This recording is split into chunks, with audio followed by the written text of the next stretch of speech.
दोस्तों, आज की कहानी है भाभी आपको शर्म नहीं आती। रमेश जी रेलवे में नौकरी करते थे। पत्नी माया जी के साथ रेलवे के ही क्वार्टर में रहते थे। बेटी शादी के बाद कोलकाता में रह रही थी और बेटा दिल्ली में नौकरी करता था, तो वह अपने परिवार के साथ दिल्ली में ही रहता था। एक दिन रमेश जी रात को सोए तो फिर सुबह उठे ही नहीं और माया जी को अकेला छोड़कर रमेश जी ईश्वर के पास चले गए। बेटा और बेटी दोनों लोग आए। उन लोगों को विश्वास ही नहीं हो रहा था कि उनके पिताजी इतनी जल्दी उन लोगों को छोड़कर ईश्वर के पास चले जाएंगे। न कुछ कह सके किसी से और न कुछ सुन सके किसी की, पर होता वही है जो ऊपर वाले ने सोच रखा होता है।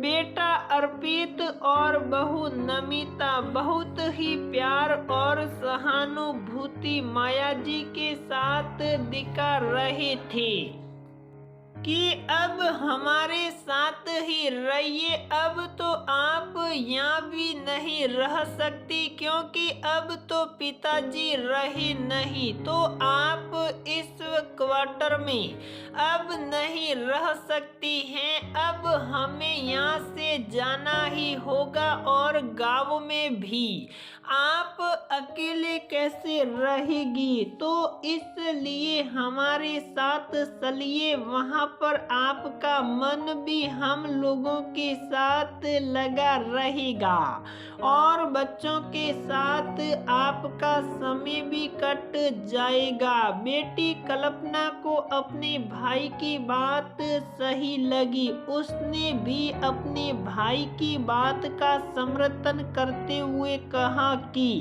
माँ, भैया सही तो कह रहे हैं, आप भैया के साथ ही रहने के लिए चली जाइए।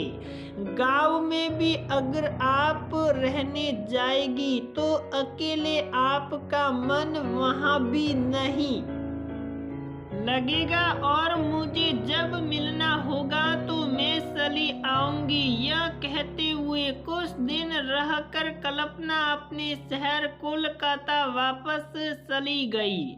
अर्पित और नमिता माया जी को अपने घर ले आए। धीरे धीरे उन्होंने प्यार और सहानुभूति दिखाकर माया जी के बैंक में जमा जितनी भी रकम थी वह सब निकाल ली और गांव का मकान बेचकर उससे जो पैसा मिला वह भी रख लिया। माया जी को जो भी पेंशन मिलती उसमें से भी वह लोग बहाना बनाकर पैसे ऐंठ लेते।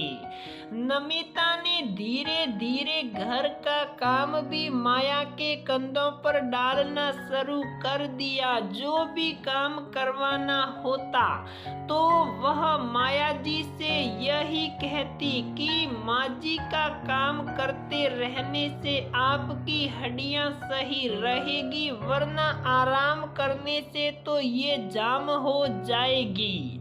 और घर के कामों की सारी जिम्मेदारियां सब माया जी के हिस्से में आ गई। माया जी बहुत ही सीधी और सरल हृदय वाली महिला थी।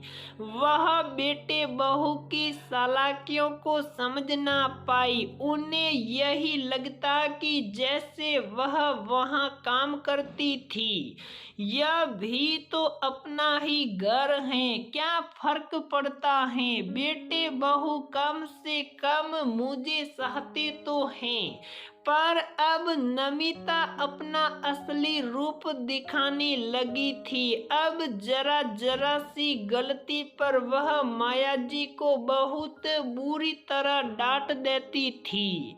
कभी कभार कल्पना का फोन भी आता तो वह खुद ही हाल साल बता देती थी। दिसंबर का महीना था, कड़ाके की ठंड पड़ रही थी। घर के आंगन में सभी लोग आग जलाकर ताप रहे थे। मायाजी खाना खाने के बाद बर्तनों को धुल रही थी। तभी दरवाजे पर दस्तक हुई। बेटे ने दरवाजा खोला तो खुशी से चिल्लाते हुए बोला कि मम्मी पापा बुआ जी आई हैं। जब तक उसकी बात पूरी होती तब तक कल्पना अपने पति और बच्चों के साथ आंगन तक आ गई थी। उसने देखा कि सभी लोग आग ताप रहे हैं और उसकी माँ नल के निकले ठंडे पानी से बर्तनों को धो रही है। नमिता नकली मुस्कुराहट मुख पर सजाए हुए धीरे से बोली कि मैं तो मना करती हूँ कि माँ जी आप काम ना किया करो, पर माँ जी मानती ही नहीं कि वह तो कहती हैं कि अगर मैं आराम करूँगी तो ये मेरी हड्डियाँ जाम हो जाएगी। आओ दीदी बैठक में चलकर बैठते हैं। मायाजी भी बर्तन धोकर उसके पास आकर बैठ गई। उसने माँ के हाथों को अपने हाथों में लिया तो देखा कि ठंडे पानी में लगातार हाथ रहने के कारण उनकी उंगलियां सूज गई थी और लाल भी पड़ गई थी। रात में कल्पना माँ के पास ही लेटी और बहाने से माँ से सारा हाल साल ले लिया। 3-4 दिन रहने के बाद कल्पना ने अर्पित और नमिता से कहा कि मैं माँ को कोलकाता ले जा रही हूँ। अब माँ हमारे साथ रहेगी। यह सुनकर नमिता बोली, हाँ हाँ मुझे पता है। आप माँ को क्यों साथ ले जाना चाहती हैं?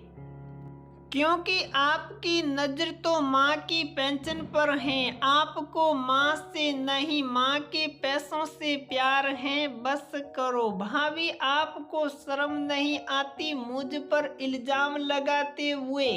मुझे सब पता चल गया है कि आपने किस तरह माँ को बरगला करके उनका बैंक अकाउंट खाली कर दिया और गांव का मकान भी भेजकर उसकी भी रकम अपने पास रख ली। और तो और आप पेंशन भी किसी न किसी बहाने से मांग कर वह भी माँ से ले लेते हैं। और आपने तो मान सम्मान करना तो दूर, माँ को नौकरानी बनाकर रख दिया। आप लोगों को शर्म नहीं आती?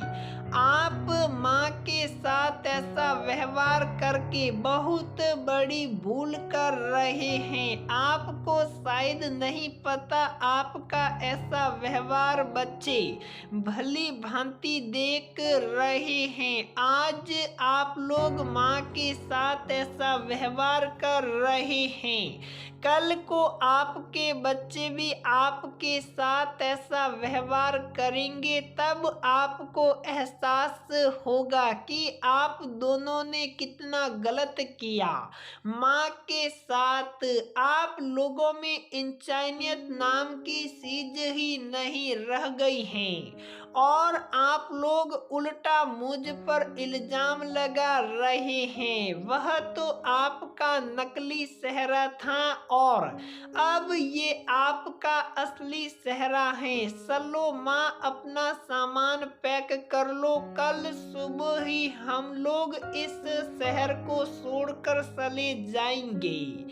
यह सुनते ही अर्पित और नमिता को बहुत पश्चाताप हुआ। कल्पना ने उनको उनकी असलियत का आईना जो दिखा दिया था, जिसमें वह अपने चेहरे को देखने की हिम्मत नहीं जुटा पा रहे थे। दूसरे दिन कल्पना माँ को लेकर अपने शहर कोलकाता चली गई। तो दोस्तों, हमारी यह कहानी यहीं पर समाप्त होती है।